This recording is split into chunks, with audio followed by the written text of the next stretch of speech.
जय हिंद प्यारे साथियों। Welcome to Acharya online classes. आज हम राजस्थान में 1857 की क्रांति के 251 एमसीक्यू में से पार्ट 3 लेकर के आए हैं। पिछले पार्ट में 200 एमसीक्यू हो गए थे और इसमें कुल 51 एमसीक्यू और बाकी हैं जो हम कंप्लीट करेंगे। तो चलिए चैप्टर की शुरुआत करते हैं। यह एमसीक्यू एग्ज़ाम के लिए बहुत ही इम्पोर्टेंट होने वाले हैं। शेखावटी क्षेत्र में 1857 के स्वतंत्रता संग्राम का नेतृत्व किसने किया था? प्रश्न नंबर 201। डूंग जी और जवाहर जी ने। प्रश्न 202। 1857 की क्रांति के दौरान राजस्थान के किस व्यक्ति को ग्वालियर में सबसे पहले फांसी दी गई थी, जिन्हें दूसरा भामाशाह भी कहा जाता है? प्रश्न इस एंगल से भी पूछा जा सकता है कि राजस्थान के कौन से शख्स थे या कौन से क्रांतिकारी थे जिन्हें सबसे पहले फांसी दी गई थी? अमरचंद बाठिया मूलतः बीकानेर के निवासी थे। भरतपुर रियासत में विद्रोह की शुरुआत कब हुई थी, जिसके कारण पॉलिटिकल एजेंट मेजर मॉरिसन को भरतपुर छोड़ना पड़ा था?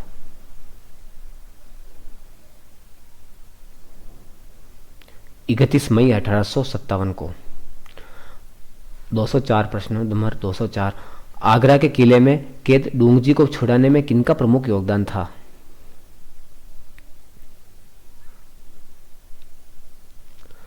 सही आंसर है इसका लोटूजी जाट और कर्णा मीणा।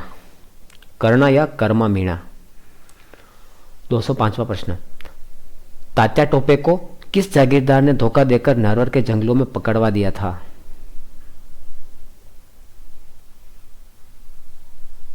मानसिंह नरूका। टोंक में अमीरगढ़ के किले के पास विद्रोहियों और नवाब की सेना के बीच किस नदी के किनारे संघर्ष हुआ था? बनास नदी। राजस्थान में 1857 की क्रांति की असफलता का मुख्य कारण क्या था? अधिकांश शासकों ने ब्रिटिश सत्ता के प्रति स्वामी भक्ति दिखाई थी, यानी उनकी मदद की थी और क्रांतिकारियों की मदद नहीं की थी। 208वां प्रश्न। तात्या तोपे को किस स्थान पर 18 अप्रैल 1859 को फांसी दी गई थी? सिपरी नामक स्थान पर, जिन्हें शिवपुरी भी कहा जाता है।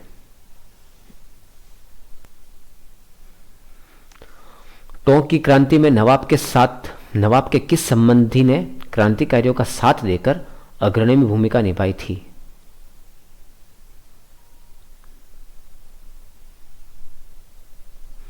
मीर आलम खां। इन्होंने क्रांतिकारियों का साथ दिया था। 210वां प्रश्न। धौलपुर में हुए विद्रोह को समाप्त करने के लिए किस राज्य की सेना ने सहायता की थी?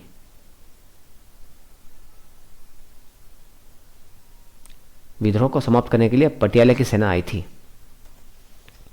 डूंगजी जवाहर जी राजस्थान के किस जिले के बठोत पाटोता गांव के रहने वाले थे? इंपॉर्टेंट क्वेश्चन है। सीकर।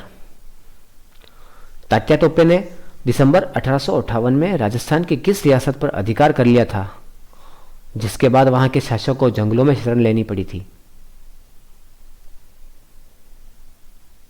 बांसवाड़ा। लोटू जाट और कर्णा मीणा ने नसीराबाद छावनी को लूटकर धन का क्या किया था? गरीबों के मसीहों ने गरीबों में बांट दिया था। तात्या टोपे के साथ कौन सा विद्रोही नेता टोंक पहुंचा था?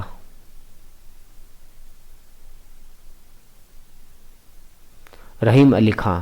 बंदा के नवाब थे। ये बंदा एक स्थान है, वहां के नवाब थे।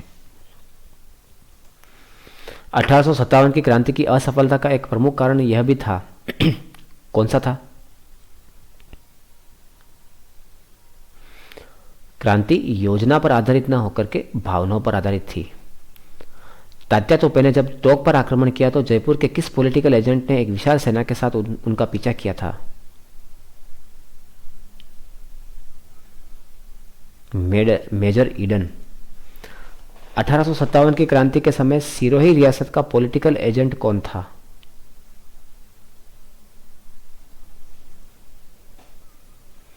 JD hall. 1857 की क्रांति के समय उदयपुर के महाराणा कौन थे?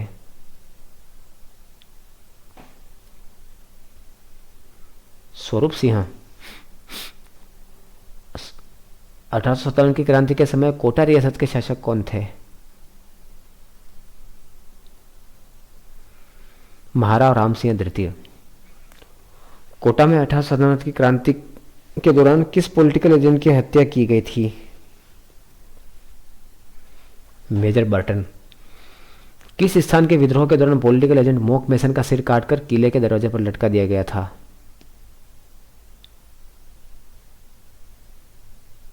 आउवा। रानी लक्ष्मीबाई और तात्या तोपे को आर्थिक सहायता किसने उपलब्ध करवाई थी? सेठ अमरचंद बाठिया ग्वालियर में रहते थे और उनके परिवार को नगर सेठ की उपाधि दी गई थी और उन्हें ही सबसे पहले फांसी पर लगाया गया था। राजस्थान के निवासियों में से सबसे पहला नाम उन्हीं का आता है जिन्हें फांसी पर लटकाया गया था। 1857 की क्रांति के समय किस शासक ने अपनी सेना के साथ अंग्रेजों की सहायता हेतु रियासत से बाहर जाकर कार्य किया? सरदार सिंह बीकानेर। ठाकुर कुशाल सिंह ने 1857 के विद्रोह के समय कहां के विद्रोहियों का नेतृत्व किया?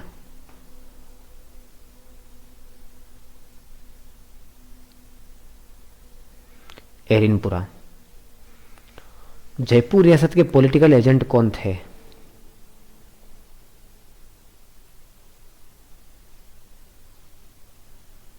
William Eden. ठाकुर कुशाल सिंह ने 1857 की विद्रोह के समय कहां के विद्रोह का नेतृत्व किया? आहुआ के विद्रोह का नेतृत्व किया। Sorry, just a minute before मैंने आपको एडिनपुरा कह दिया था, उसके लिए sorry.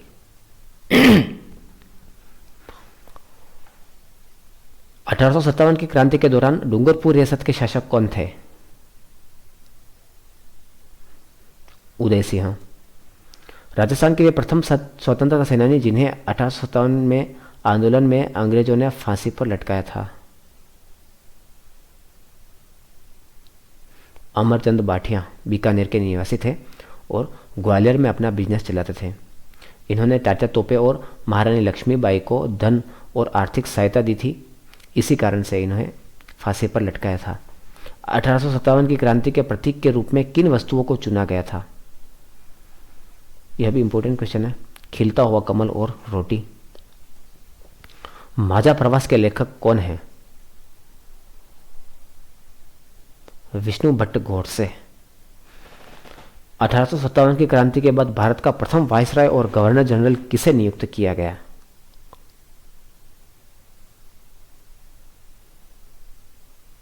Lord Canning.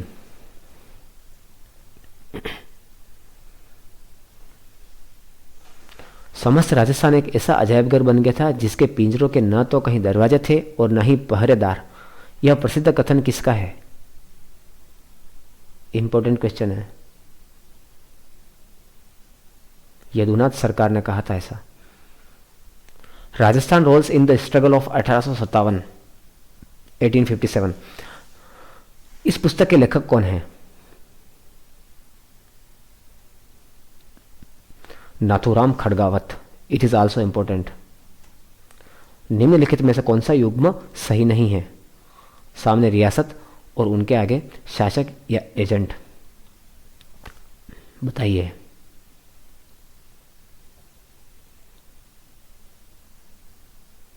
Maharao Ram Singh Kota, लाला जयदयाल ये भी कोटा से संबंधित थे। ठाकुर कुशाल सिंह आउवा से संबंधित थे। डूंगरी जवाहर जी सिरोही से संबंधित नहीं थे।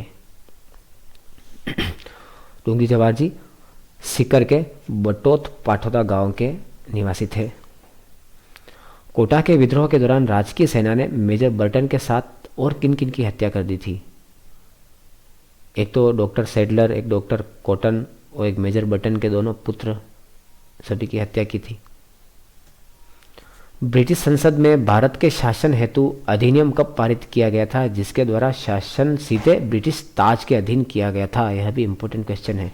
1857 की क्रांति के बाद बहुत ही बड़ा डिसीजन लिया गया था रानी के द्वारा, क्वीन के द्वारा। ब्रिटिश इंग्लैंड की रानी के द्वारा।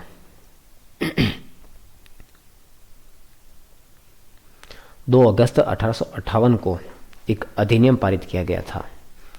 लॉर्ड कैनिंग द्वारा महारानी विक्टोरिया उनका घोषणा पत्र इलाहाबाद में कब पढ़कर सुनाया गया? 1 नवंबर 1858 को। वही घोषणा पत्र था जिसके द्वारा भारत पर जो शासन था वो सीधे ब्रिटिश ताज के अधीन कर दिया गया था। ईस्ट इंडिया कंपनी का हटा करके और ब्रिटिश ताज हो गया था।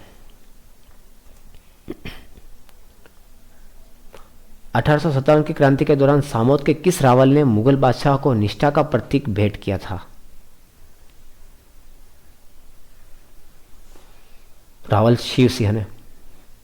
फ्रॉम सिपाही टू सूबेदार, यानी कि सिपाही से सूबेदार तक, इस पुस्तक के मूल लेखक कौन थे जिनके संस्मरणों का अंग्रेजी में अनुवाद किया गया था?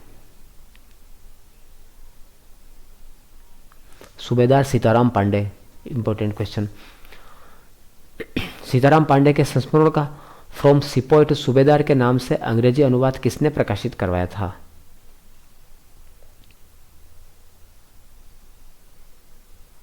कर्नल नॉरगेट ने। 1857 के विद्रोह के प्रतीकों के वितरण के संबंध में कौन सा तथ्य सही है?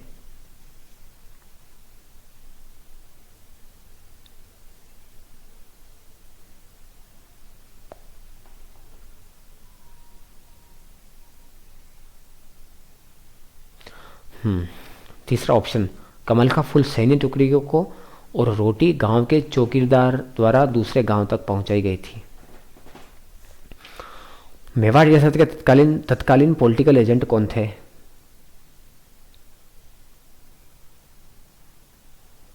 मेजर शोवर्स। 1 नवंबर 1858 को महारानी विक्टोरिया का घोषणा पत्र किस शहर में आयोजित दरबार में सुनाया गया था?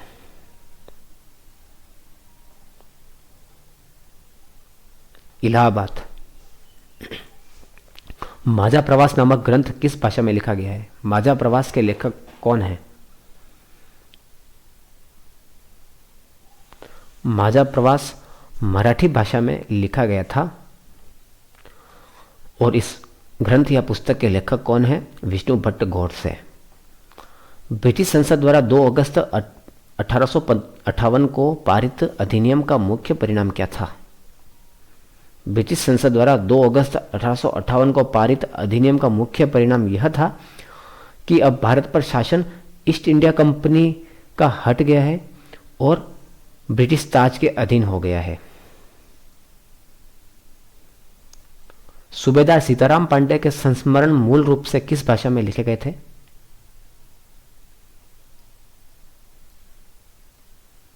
अवध भाषा में, यानी अवधी भाषा में। 1857 की क्रांति के प्रतीक के रूप में कमल का फूल किन्हें भेजा गया था?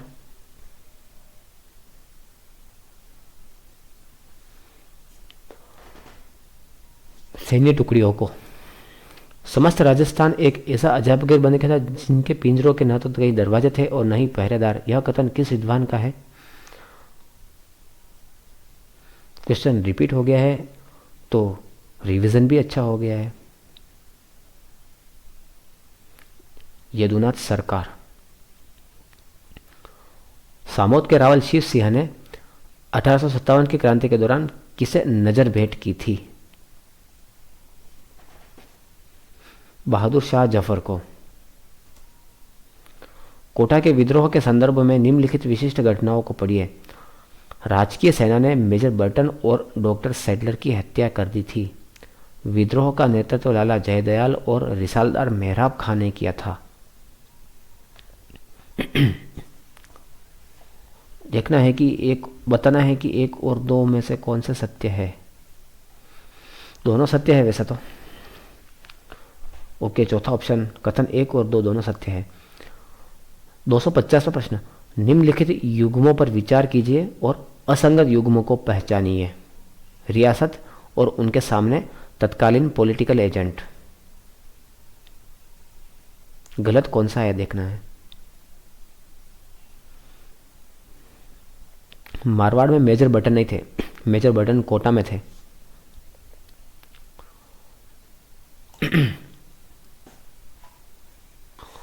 प्रश्न नंबर 251वां प्रश्न, और अंतिम प्रश्न, ब्रिटिश संसद द्वारा भारत के शासन हेतु अधिनियम और महारानी विक्टोरिया की घोषणा के संबंध में कालक्रम के अनुसार सही विकल्प चुनिए। अधिनियम 1 नवंबर को हुआ था और घोषणा 2 अगस्त को। अधिनियम 2 अगस्त को, घोषणा 1 नवंबर को। दूसरा ऑप्शन सही है। अधिनियम तो लागू हुआ था 2 अक्टूबर 1858 को और घोषणा इलाहाबाद में की थी 1 नवंबर 1858 को।